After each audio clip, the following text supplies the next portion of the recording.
And there it is. Back to perjury. Boom. Except as provided in section 2, whoever makes a false statement which he or she does not believe to be true under oath in an official proceeding in regard to any material matter commits a felony in the 3rd degree, punishable by these sections which we just looked at, up to 5 years in prison. You all following along? Good. So now let's get back to our main statute. The brochure must include information about the effect of giving the court false information. Why? Because most people don't understand that lying can land them in prison. Because they're like, well, what's the worst they can do? She did sign, so people are asking, is it still perjury if she didn't sign her petition? She did sign her petition. So some of you are referring to the latter pages, okay? We're not talking about the latter pages. Looky, let me show you. She signed it. She signed it. This is a fantastic question, Big Rays. She signed it. There it is. Right now, buy 2 windows and get 2 free. That's her signature at the bottom. Right here. This is the supplemental. This is the 338-page clusterfuck that we went over. And the original was signed as well. Here, let me see if I can pull that one up. Yeah. This is the September 7th one. See, September 7th, 2023. This is the original one. Signed, dated, notarized. Bing, bang, boom. There is no escape, honey buns. There is no escape. She signed it. Anything that she misstates in this whole thing is perjury, if it's not true. Okay? So this is signed, and then that's September 7th, and this is the November 30th supplemental that she filed. Also signed, this time she did include her address and her email and her phone number, which we all redacted because we don't want to dox her. Remember, we talked about doxing. I don't like doxing people. I think it's rude, and I think it's criminal. Okay? So, yeah, it's rude on the lower end, it's criminal on the higher end. So there it is. She signed them. She signed them. Bada bing, bada boom. That's it, James Forbes. So she's nailed. She's nailed on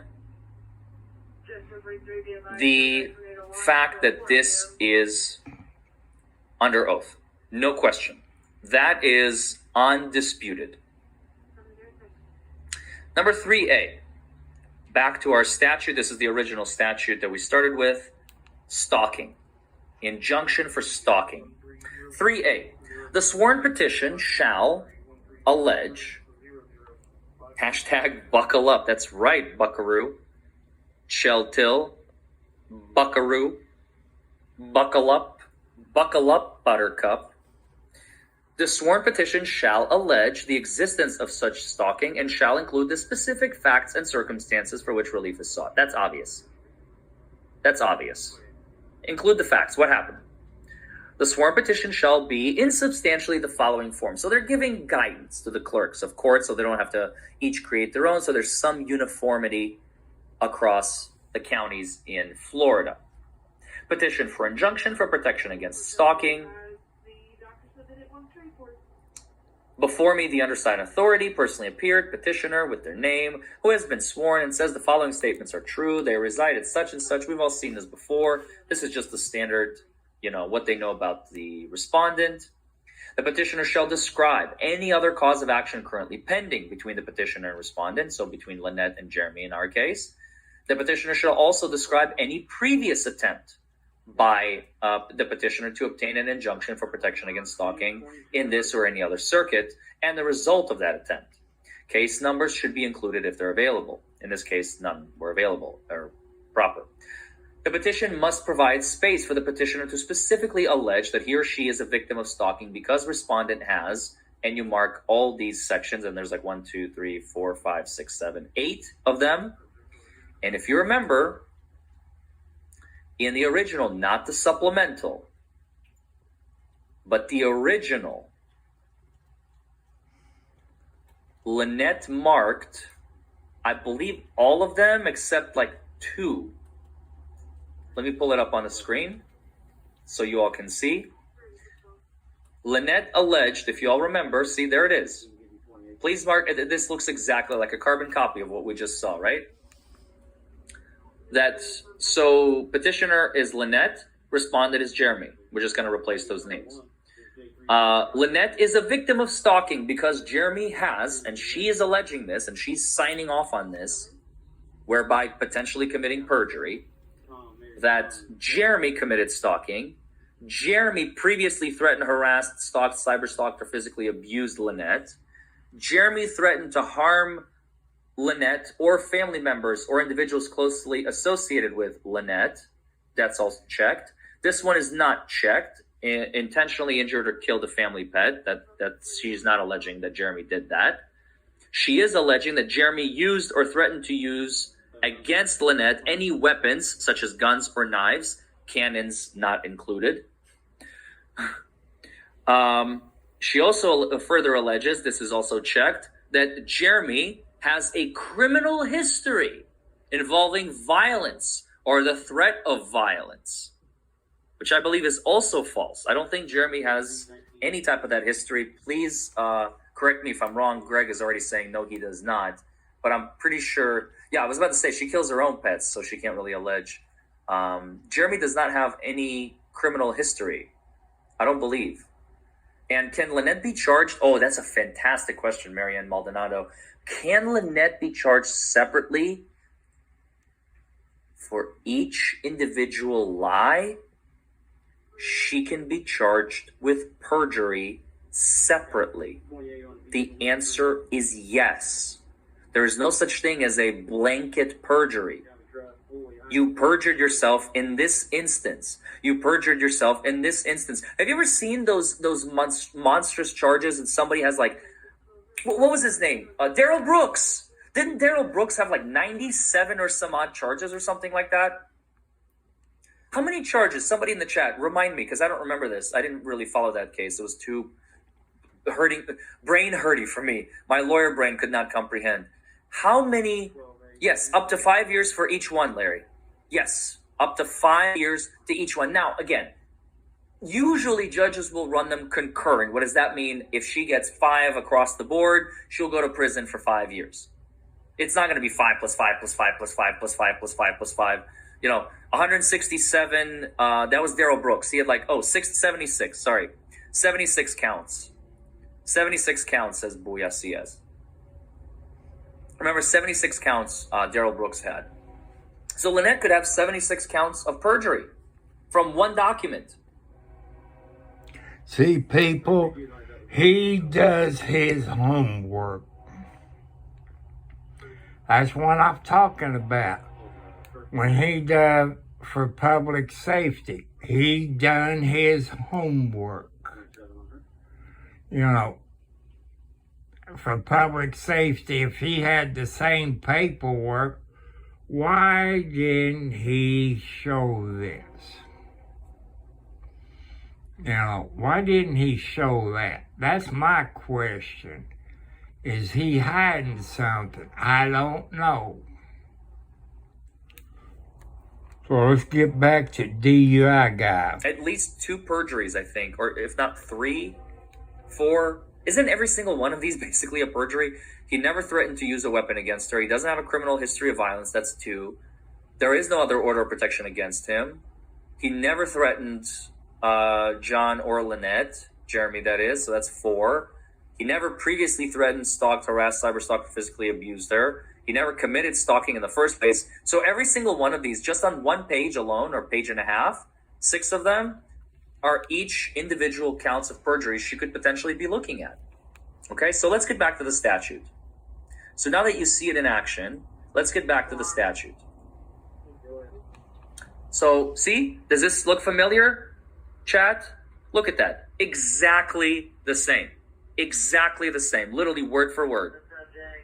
Injured or killed a family pet, criminal history, committed stalking, destroyed personal property, You got it.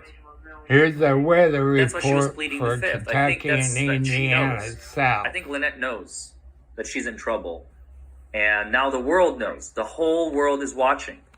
The whole world is watching, Lynette. The petitioner seeks an injunction. Mark the appropriate section.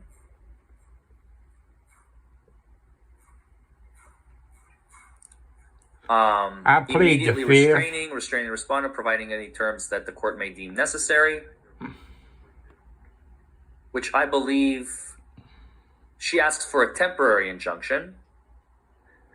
And then every petition for an injunction against stalking must contain, directly above the signature line, a statement in all capital letters and bold type, not smaller than the surrounding text, as follows. I have read every statement. I have read every statement made in this petition, and each statement is true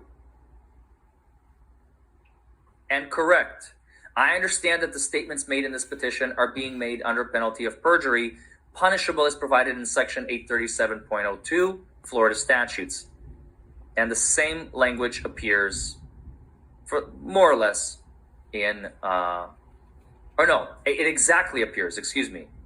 It exactly appears. And again, let me show you guys. I have to just keep jumping back and forth between, because one is a window, the other is a screen. I understand. This is her petition. This is her signature. Lynette. I understand that by filing this petition, I am asking the court to hold a hearing on this petition, that both respondent and I will be notified of the hearing, and that I must appear at the hearing. I understand that if either I or the respondent fail to appear at the final hearing, will be bound by the terms of any injunction or order issued at the hearing. And there's that language that the law that we just read must include. I have read every statement made in this petition, and each statement is true and correct. I understand that the statements made in this petition are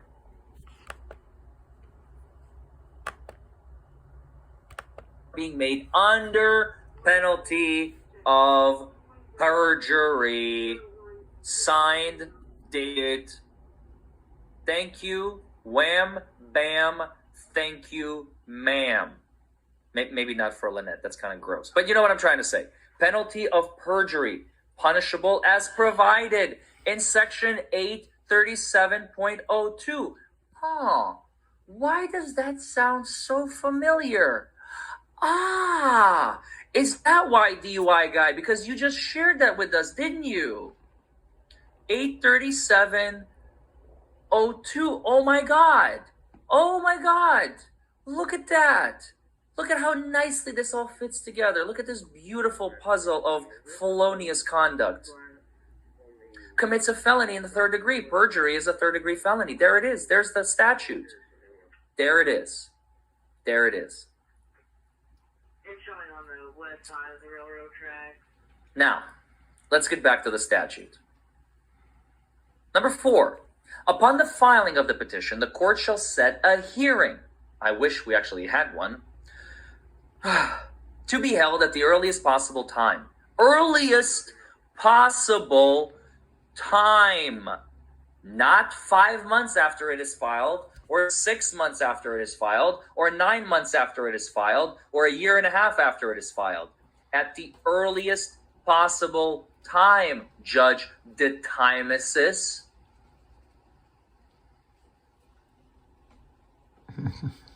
I love when he does that.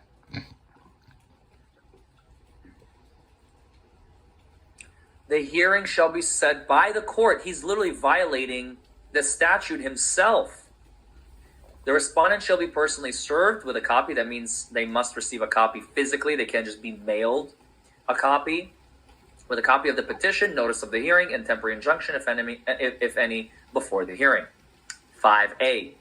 If it appears to the court that stalking exists, okay, that we never got to this part because this is like the judge ruling.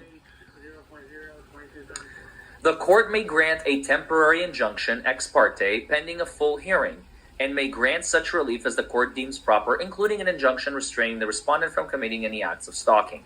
Again, we never got to this point because the judge won't listen to Jeremy's part at all. Amen. Except as provided in section whatever, in a hearing ex parte, meaning hearing by one without the other party being present, for the purpose of obtaining such ex parte temporary injunction, evidence other than verified pleadings or affidavits may also be used as evidence. This doesn't apply because this hearing was not ex parte, so we can kind of skip over that. This paragraph does not affect the petitioner's rights to promptly amend. Yeah. So because this is not. I want to thank you all for watching. Make sure you hit the thumbs up, hit the subscribe bell. God bless you. You hear the thunder in the background, so good night. You all be careful. I love you all.